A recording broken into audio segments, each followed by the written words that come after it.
Assalamualaikum warahmatullahi wabarakatuh. Salam olahraga. Ketemu lagi bareng gue Abdul Haris dalam Tendangan Bebas Bung Ais. Kali ini gue mau bahas soal Piala AFF yang di edisi kali ini namanya berubah jadi Asian Championship. Ya, ada nama sponsornya juga di situ ya. Ada yang juga yang bilang nih Asian Cup, Piala ASEAN. Ya, whatever lah, apapun namanya, yang pasti kita belum pernah juara dari turnamen ini. Dulu namanya Piala Tiger pada 1996. Kita 6 kali jadi runner up, terakhir 2020 di era awal-awal Sintayong. Kita kalah saat itu dari Thailand di final 0-4 dan imbang 2-2 dalam home away. Nah, sekarang Piala AFF ini walaupun kita belum pernah juara, memang seakan-akan publik tidak terlalu menggebu-gebu ya untuk bisa jadi juara Piala AFF karena saat ini Indonesia levelnya sudah meningkat ya.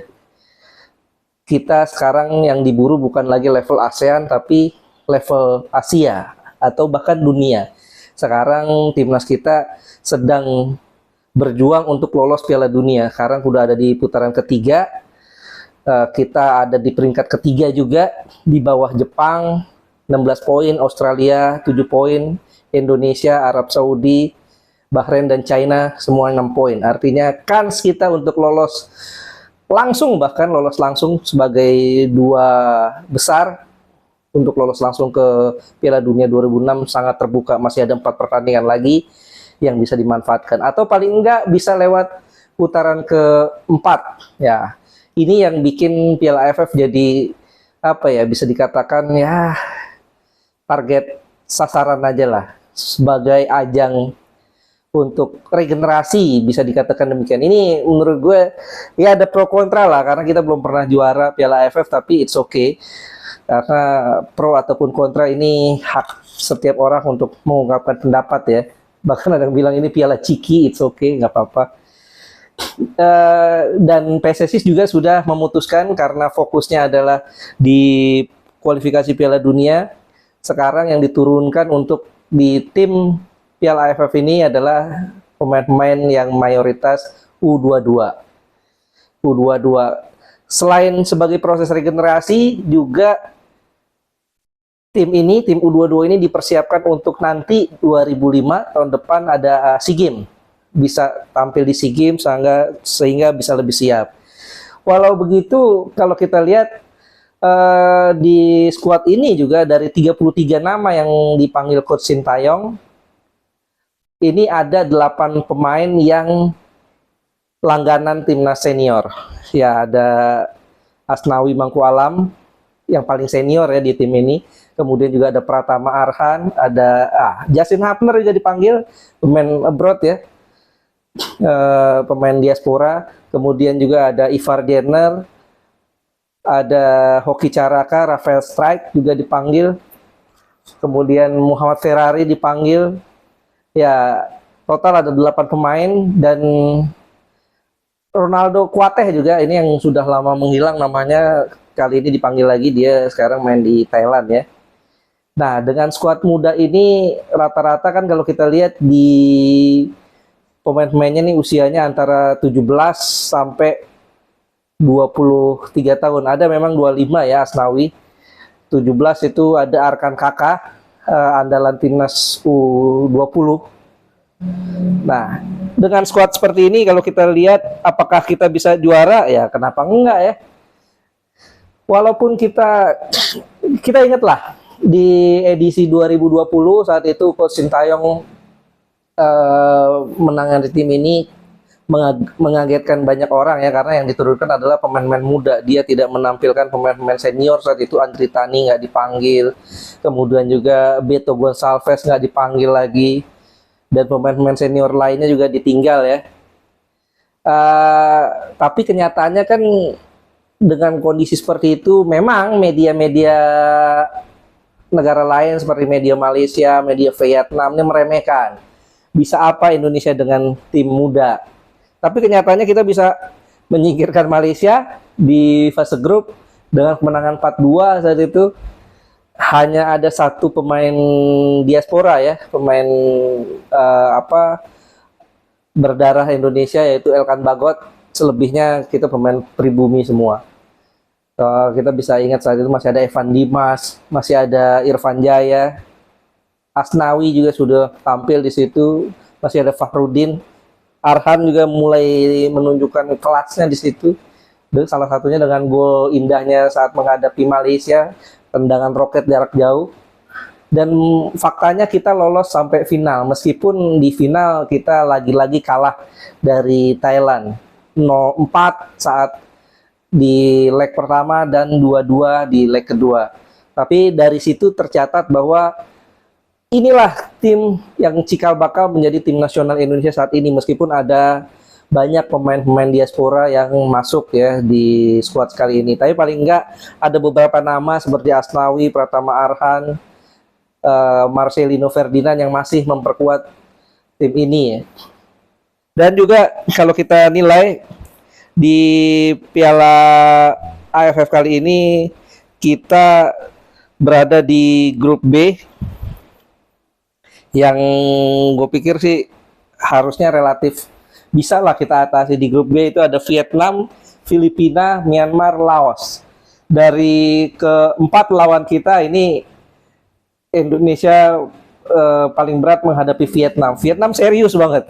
Dia panggil seluruh pemain intinya, bahkan pemain naturalisasi asal Brazil ya, Rafaelson, yang kemungkinan besar akan ditampilkan di laga ini karena memang ada sedikit dendam para pemain Vietnam ini, karena 3 kali Vietnam dikalahkan Indonesia. Satu di Piala Asia kita menang 1-0 lewat penaltinya Asnawi Mangkualam, kemudian di kualifikasi Piala Dunia putaran 2 kita juga menang di GBK 1-0 lewat golnya Egy Maulana Fikri, dan di Hanoi kita juga menang 3-0 bahkan. Salah satunya Ragnar Oratmangun mencetak gol di debutnya. Nah, dari situ ada dendam ya. Ini pertaruhan buat pelatih mereka Kim Sang-sik yang menggantikan pelatih sebelumnya, dan memang Vietnam di bawah bayang-bayang Pak Hang Seo ya, yang bisa dikatakan cukup sukses bahwa Vietnam juara Piala AFF, juara SEA Games juga, dan saat ganti ke Philippe Troussier mereka berantakan. Sekarang Kim Sang-sik nih. Nah, selain Vietnam ada Filipina, ada Myanmar, ada Laos. Dan Piala AFF ini seperti yang dahulu-dahulu juga memainkan sistem setiap tim satu kali bertemu ya, tapi punya kesempatan home away, 2 kali home 2 kali away. Bagaimana prosesnya, yaitu diundi, dan kita kebagian away ke Myanmar dan away ke Vietnam. Sementara kita main di kandang itu lawan Laos dan juga lawan Filipina. Ya, itu salah satu yang menurut gue kenapa PSSI memutuskan Stadion Manahan yang jadi kandang Indonesia di Piala AFF ini di fase grup, karena lawan Laos dan lawan Filipina tentu dikhawatirkan kalau mainnya di GBK nggak penuh, dan juga GBK sedang perawatan rumput agar tampil lebih baik, lebih oke saat kita menjalani putaran ketiga nanti, lanjutan putaran ketiga di bulan Maret lawan Bahrain ya. Nah, kalau kita lihat dari jadwalnya, kita pertama akan menghadapi Myanmar di Myanmar ya, tanggal 9 Desember. Kemudian setelah itu kita main kandang menjamu Laos. Dan di pertandingan ketiga tanggal 15 Desember kita lawan Vietnam di Vietri, kemungkinan di Puto. Dan baru terakhir kita menjamu Filipina. Ya, kalau kita 2 pertandingan awal dapat poin, tentu ini akan lebih meringankan kita saat lawan Vietnam nanti tanggal 15. Dan juga di grup A ada Thailand, Malaysia, Singapura, Kamboja, dan Timor Leste. Nah, ini kemungkinan besar Thailand yang akan jadi juara grup. Kalau kita jadi runner up nih agak repot, karena kita akan langsung bertemu Thailand di semifinal ya, seperti Piala AFF 2022 kemarin kita ketemu Thailand di semifinal dan akhirnya kita tersingkir saat itu. Tapi sekarang juga perlu dilihat bahwa apakah Thailandnya serius atau enggak menurunkan timnya. Kalau serius ini tentu jadi apa ujian juga. Dan kalau kita lihat memang Thailand di Piala AFF kali ini sudah melakukan pemanggilan pemain ya. Ada 26 pemain yang dipanggil. Ada Nicholas Mikkelsen juga, pemain yang abroad di OB di Denmark ya. Kemudian ada juga Supacok Saracat, ini serius berarti Thailand. Ada Ekanit Panya yang main di Urawaret. Dan juga ada Patrick Gustafsson, pemain naturalisasi mereka yang main di Jepang ya. Supanat Muenta juga main, dipanggil ya. Ben Davis juga dipanggil, pemain keturunan mereka. Artinya mereka ini serius di tangan pelatih mereka, Masa Taja Isi. Oke. Sekarang kalau kita nilai apakah kita berpeluang juara, kenapa enggak? Bisa kok. Dengan kualitas pemain-pemain yang seperti ini ya, seperti gue bilang tadi, di 2020 juga kita turun dengan pemain-pemain muda, tapi kenyataannya kita bisa sampai ke final, paling tidak seperti itu. Dan bagaimana kira-kira susunan pemain, kita coba prediksi ya bagaimana starting line up. Di kiper, di posisi kiper ada Cahya Supriyadi, Erlangga Setio, Dava Fasya, Ikram Al-Ghifari. Gue pikir kalau polanya 3-4-3 atau bisa jadi Coach Shin akan memainkan kembali pola 3-4-1-2 yang bikin Indonesia menang lawan Arab Saudi kemarin. Kalau itu pola yang dimainkan, berarti ya di posisi kiper gue cenderung melihat Dava Fasya yang akan jadi starter ya. Kemudian di tiga belakang, kalau seandainya Justin Hapner bisa dipanggil ya, bisa datang, bisa diizinkan oleh Wolverhampton Under 23, 21, ya Justin Hapner tentu yang akan jadi jenderal di tengah, di belakang tengah. Kemudian duanya itu bisa Muhammad Ferrari dan juga Kadek Arel. Di bek kanan, bek kiri ya tentu saja Asnawi Mangku Alam dan juga Pratama Arhan di kirinya. Di sebagai holding midfielder ada Ivar Jenner. Kalau Ivar Jenner bisa main, bisa diizinkan oleh Jong Utrecht. Kalaupun enggak, kita masih punya Ananda Rehan, masih punya Arkan Fikri juga, masih punya Janadin Faris ya. Gue pikir kalau semuanya bisa tampil ya.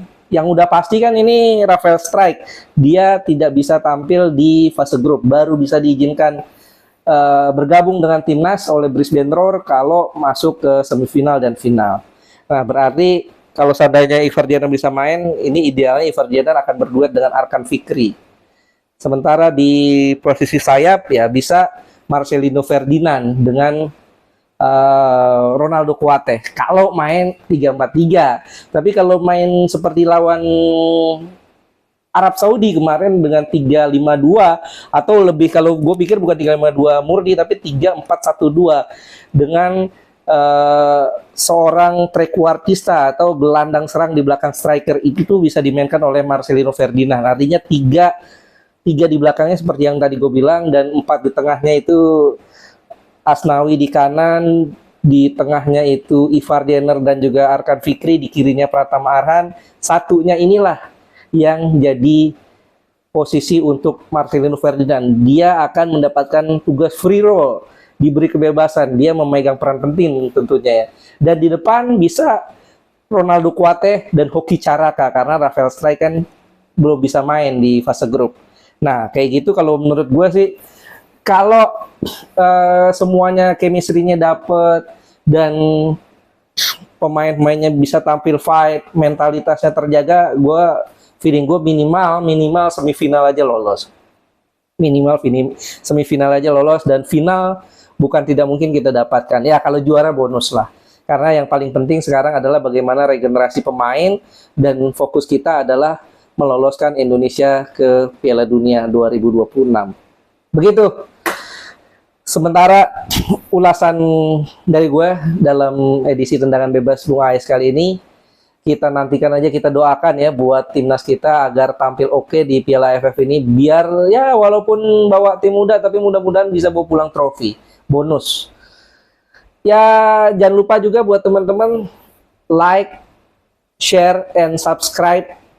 Boleh juga di share-share ya ini ulasan kepada yang lain biar kita lebih berkembang. Dan juga teman-teman silakan kasih kritik, kasih saran pada gue di sini, tulis di kolom komentar ya.